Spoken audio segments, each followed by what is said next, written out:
Dr. Hochman, the medical matchmaker. As a family medicine physician and huge physician advocate, I help doctors to find the jobs of their dreams.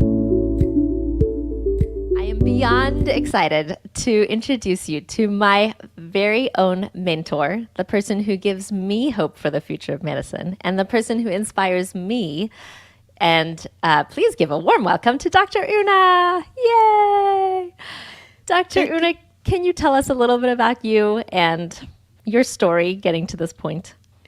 Well, thank you so much for having me here. It's an honor to be on here. It's an honor. I feel like super special. But my name is Dr. Una. My full name is Neka Unachukwu. I'm called Dr. Una for obvious reasons. And I am a pediatrician by training. So I kind of asked how I got here. I'm a pediatrician by training, finished my residency, was super excited. I was attending, in the big world now, going to make the big bucks and all of that. And I remember walking in to see my first patient and, saw the patient, wrote the script, walked out of the room like, this is amazing. And I remember feeling disappointed. I couldn't quite explain it. I felt very anticlimactic. I thought that, I'd be more excited than I was. And then I was like, something's wrong. Because I was like, am I going to do what I just did every day till I retire? Like, is that it? Like, there has to be more. I have no concept of what more is, but I'm like, there has to be something else. And if you think about it, as physicians, we're on the chase, right? So we do high school, we do really well so we can get into pre-med, and then we go to med, and then we go to residency and then fellowship and all of those things. And you just get to this place and they're like the end. That's the way it felt. So it felt like, wait, so what are we doing? Didn't know what more was. My boss did reach out and was like, here's a 5-year contract after your first year working with me. I was like, yeah, not going to do that. 5 years is a long time, but I had to move anyway. I had a great time at the job that I had. And when he found out I wasn't staying, he was like, start your own practice. I was like, nobody starts a practice first year out of residency. That's not the way this works. And but he's like, no, you're already doing everything you're going to do. If you have questions, I'll be happy to walk you through it. And to that, I'll say ignorance is bliss, because I said yes. I started the practice, and it was a deer caught in headlights type of situation because I was like, oh my goodness, but I couldn't back out, right? I had the lease, I had the contracts with, insurance companies, with utilities, everything. And so I struggled through the first few months. And then I stumbled on something that Brian Tracy said. He said, all business skills are learnable. And I was like, wait a minute. Now, I may not know what these other people who have great businesses know, but I know how to learn.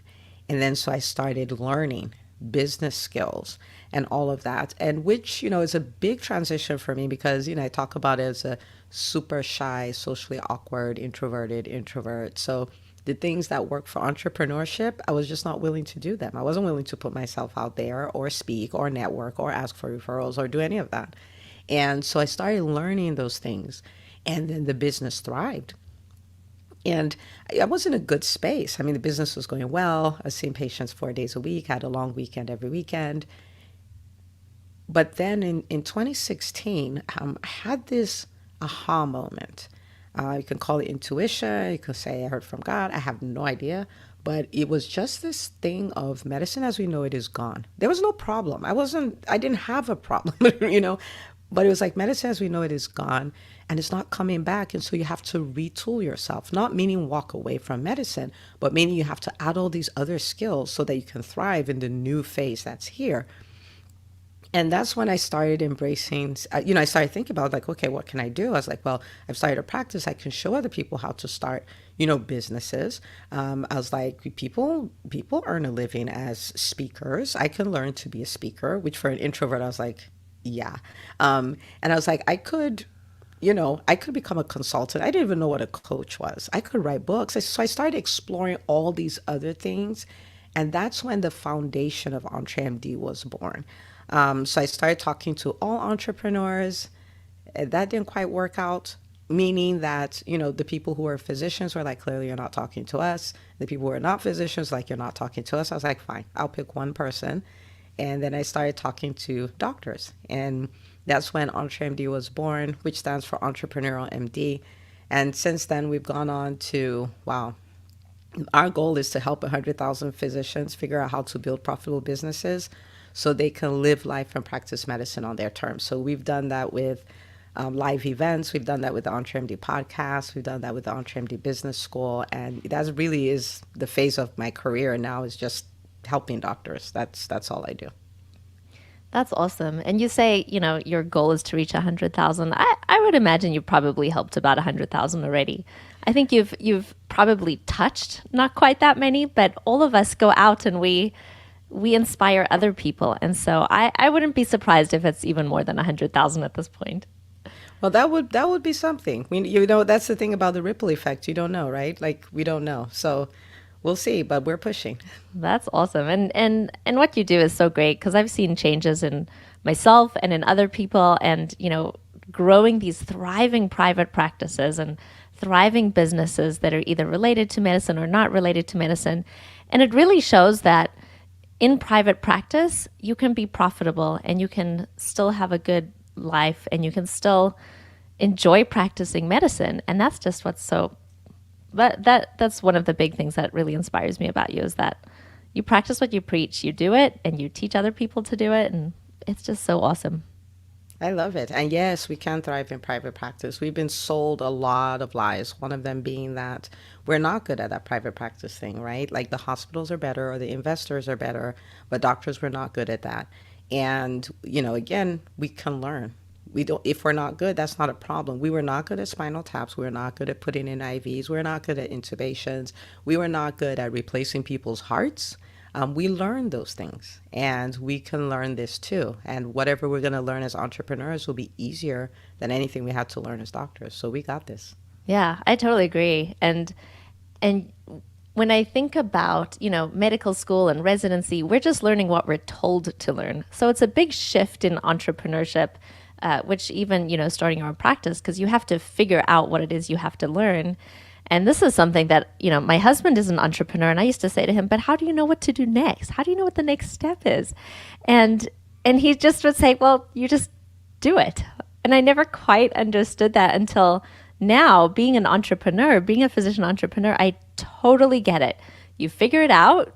What you do may not be right, but you do it. And if it doesn't work, you pivot and you keep pivoting. And I think that's so important for us as physicians to always be pivoting and always be innovating, because if you don't innovate, you can't survive or thrive. Yeah, you bring up a great point, because as doctors, we really are used to algorithms, checklists, a certain level of certainty. Not completely, right? Because if you're an ED doc, you don't know what's walking through the door and all of that stuff. But there's like this is exactly how you manage this. And the world of entrepreneurship, it's a little different. My brother was talking about a conference he went to, and he said he lives in the UK. So he's like, the British entrepreneurs are like, standing at the cliff, calculating how everything will work out, the things that won't work out right, and all of that. And he said, and the American entrepreneur just jumps off the cliff. And it's like, they're like, where are you going? It's like, I'm building a plane on the way down. And that really is the way entrepreneurship and innovation is, in a way. There's a certain level of uncertainty. Now, there's still a framework in it, but there's more uncertainty. And we just learn to embrace that. It's a new skill we learn. Yeah. Yes, I'm definitely in the building plane phase, because, I look at our classmates in the EntreMD Business School, and, we have Dr. Rashmi, who knows how to meditate, and she's coaching on meditation. And there's all the doctors who know what they're doing and teaching it. And I'm still learning what I'm doing while I'm learning to build a business. And so this plane is starting from scratch. So it's been really fun. And, as a physician entrepreneur, I would say, there's people who ask me how I do it and what I'm doing, and is it scary? And it is beyond scary. I mean, there's just no words for how scary this is, but it's so rewarding, because when I'm able to make that difference in someone's life and able to make that impact, it's so worth all of the challenges. And that's exactly the way I feel about it. First of all, I think everything big started from nothing. You know what I mean? It started as a quote unquote a joke. It started off looking like, is this this is not serious. What is going to come out of this? I think I actually did a post today. I shared the video, the first video I did, and posted online. And it was such a crappy video. I mean, we're talking the lighting was bad. I had my hair, like had this one strand of hair that I said was in full on rebellion, like it was, sticking out everywhere. And I didn't have a call to action in the video. And you know me now, so you're like, what? You did a video without a call to action? Like that's, it was just, stuttered here and there. It was just not a good video at all. But I celebrate that video because now when I host events and I put 500 doctors in an event, it's like, wow, that's amazing. But that started from that messy video, right? And at that point, I was doing that as a pediatrician. I knew I wanted more. I didn't know what it was, but I was like, okay, I'll speak. So all of the things that look concrete now came out of things that didn't seem, but there was a lot of confusion, a lack of clarity around, right? And so for anybody listening who's like, I'm not completely sure, that's okay. Everybody starts unsure, and you stay at it, and then you gain certainty. That's the way it works. Yeah. I see it like a trimmer. You don't know what you're doing, and then it's an intention trimmer. And then as you get closer to the target, then it gets the trimmer gets smaller and smaller until you hit it. Yeah, you're a doctor. I hear you. And you probably never really hit the target. The target keeps moving, but you get closer. You get closer. And more comfortable with that uncertainty, for sure. Yeah. And the thing is, especially with the discomfort, when you think about it, at every stage in entrepreneurship, everybody has the same problem. I'll explain what I mean by that. Say somebody wants to start a business. Well, their problem is the confusion around starting, right? How do I pick the name? How do I pick the website? How do I get it registered? How do I get my first clients? Where do I put the money? What kind of contract? Like that. But there's a lot of confusion. Like, I don't know how to make this next step work. Somebody else has built their business to 100,000, right? And they're like, I want to hit my first multiple six figures. Well, guess what they have? Confusion, right? Because the way I got to 100,000 is not going to get me to 200,000. Now maybe I need to bring a staff member on board and all of this. So how do I hire? How do I build company culture?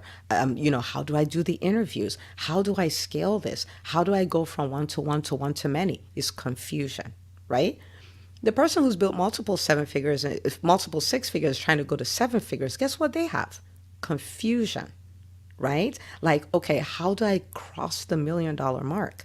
Now you can't have one staff member. You have to have an actual team.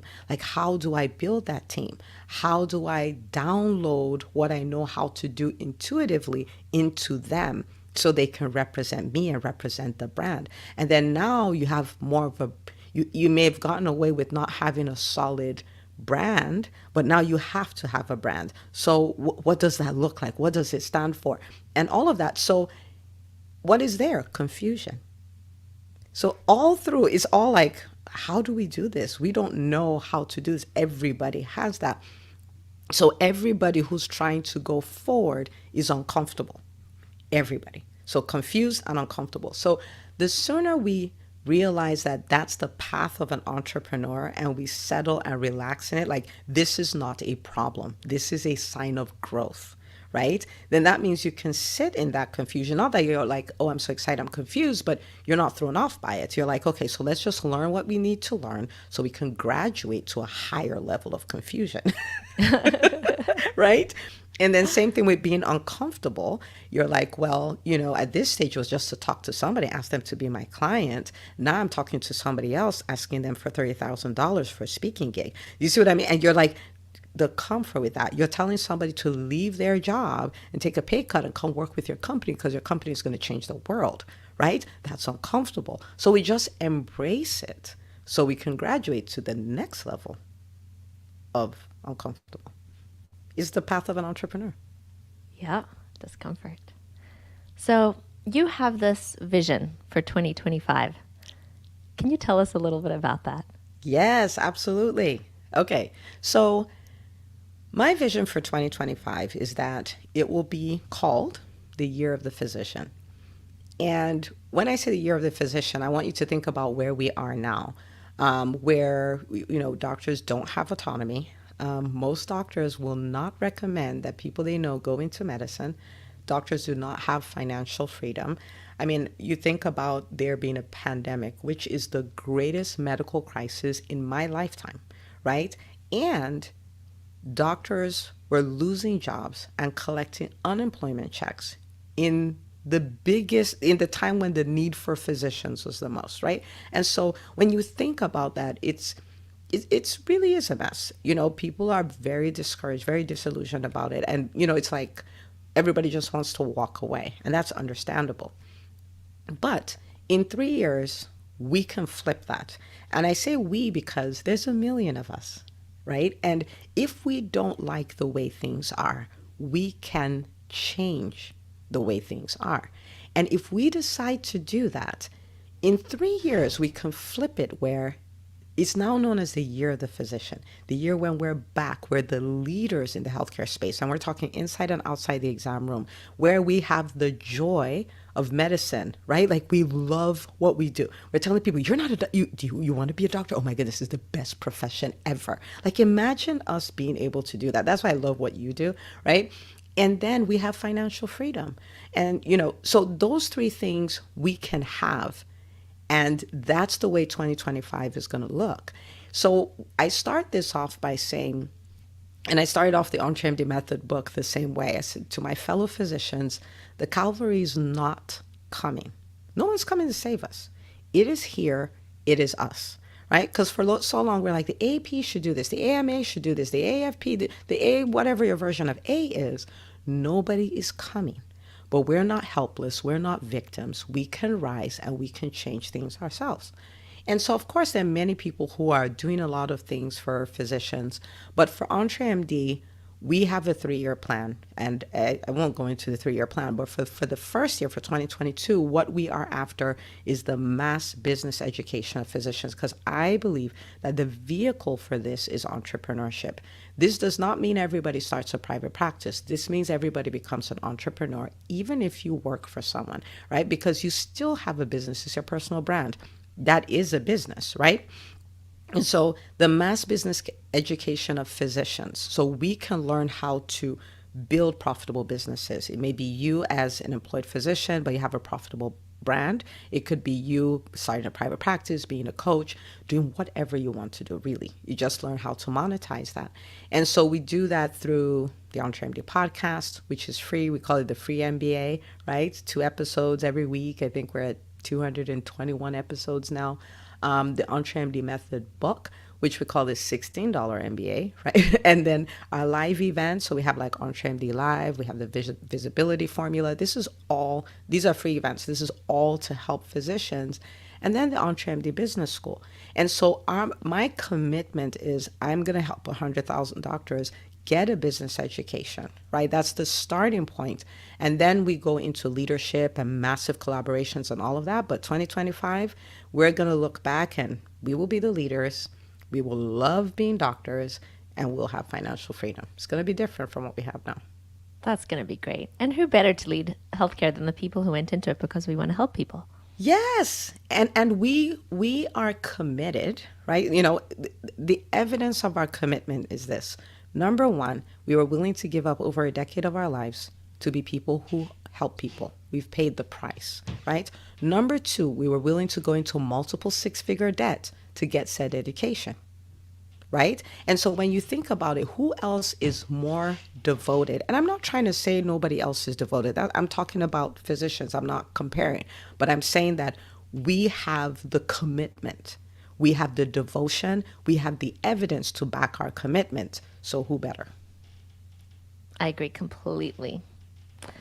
In all of your journey since you graduated residency and then you started your practice, you've started this business school, you have your book, what do you think has been your biggest challenge? My biggest challenge has been me.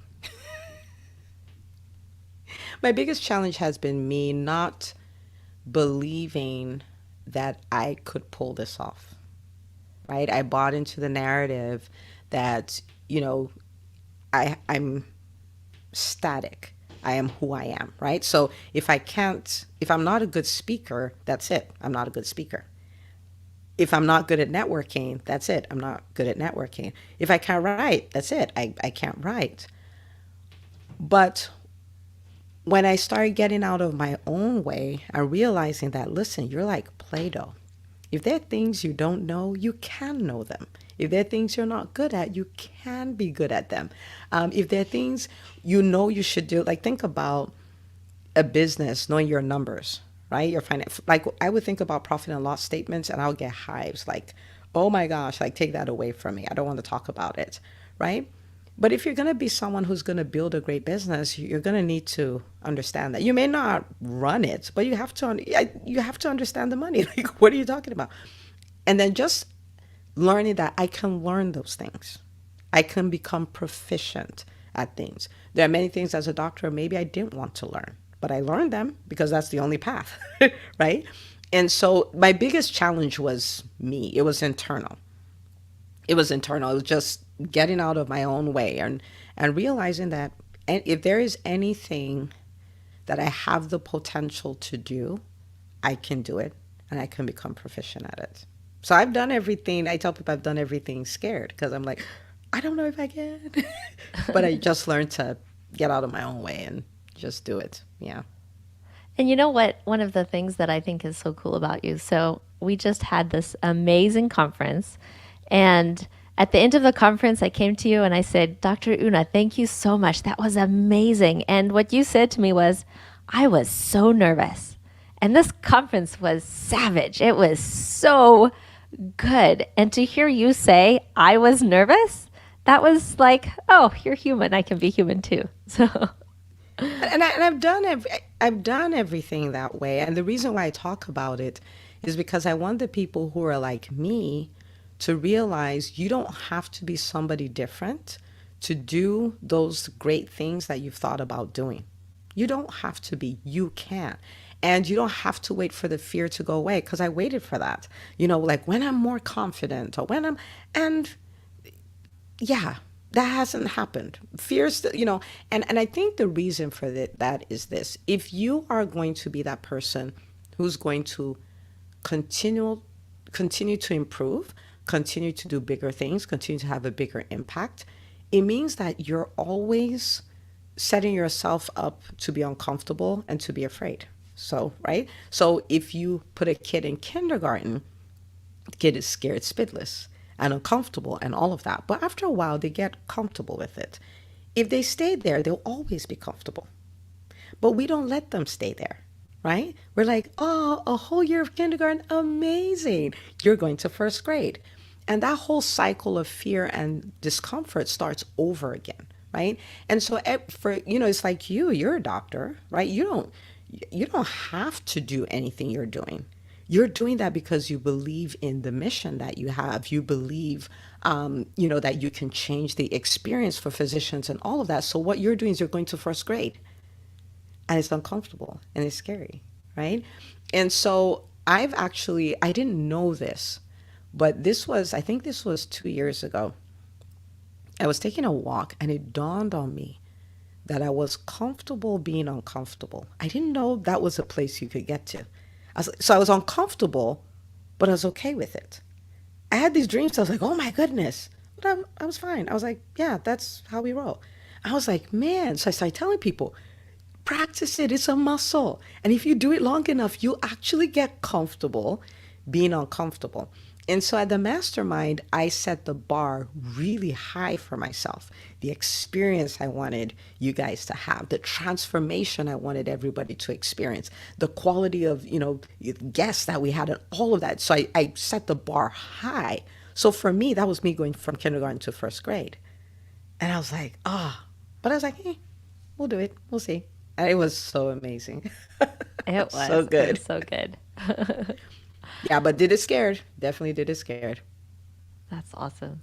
Has there been a person or event that inspires you or gives you hope for the future of medicine? There are people, it's a group of people, and that would be the doctors in the EntreMD Business School. So I'm looking at one now.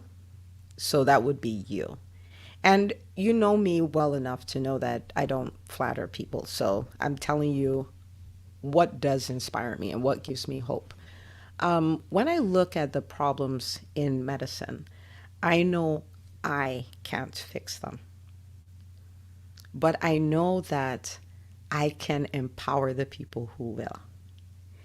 And so when I see you, for instance, what you do, with helping doctors fall in love with medicine again, helping them get out of the corporate hamster wheel, if you will, and putting them in physician-led private practices, and burnout stops being a thing, and them taking work home stops being a thing, and they fall in love with the career, and they didn't walk away from medicine, right? Because there's some people who we're not going to be in medicine forever. But there's some other people that that's what they love to do, but they're walking away because the system is almost forcing them to. But you prevent that. So you prevent burnout. You prevent the mass exodus of physicians from medicine. You help people fall in love with it again, love what they do. The power of what you do is so inspiring. And so when I see you do what you do, I know there's hope for medicine. Yeah. So to be that's the honest truth. You guys inspire me like beyond words, beyond words, because there are things that I may know how to do a lot of things, but I can't do the things you guys do. You're uniquely wired to do what you do. I'm just so honored that I get to be an itty bitty tiny part of the story, and I get to watch. I get to watch it all unfold. So yes, you inspire me. Thank you. Well, it's absolutely mutual. I started my business, so I filed the LLC 3 days before I met the amazing Dr. Una. And I don't know that, we're almost at a year. I don't know that I would have still kept going and still pushed myself and still, had all these people who continually inspire me, the classmates in the EntreMD Business School. And I owe that to you. I'm so grateful to have met you and to have joined EntreMD. And I mean, here I am doing a podcast. I think 6 months ago you gave a class on podcasting, which I still haven't watched. But at that time, I didn't even watch it because I was like, I'm never going to start a podcast. And look where I am today. And here we are. And here we are. I love it. I love it. So if people want to find you, where can people find you? The best place would be my website because everything is there. So we have an amazing Facebook group. It's called EntreMD. It's on Facebook. It's kind of where the cool physicians go to hang out. You know, I put it that way. So the information is right there on the website. There's a EntreMD Method book. And that is, we call that the $16 MBA. If you're like, I want to make that transition from, I know there's more, or I started a business that's not really working to profitable business, then that's the book for you. It will be the best $16 you spend as a physician. And if you're like, I'm all in, I want to make my business work. I don't want to dabble in business. I want to be like a business athlete who's doing it like I mean it. Then the EntreMD Business School is the place for you. So the Facebook group, the book, the business school, you can find all of that on the website. Thank you. And thank you so much for joining us today.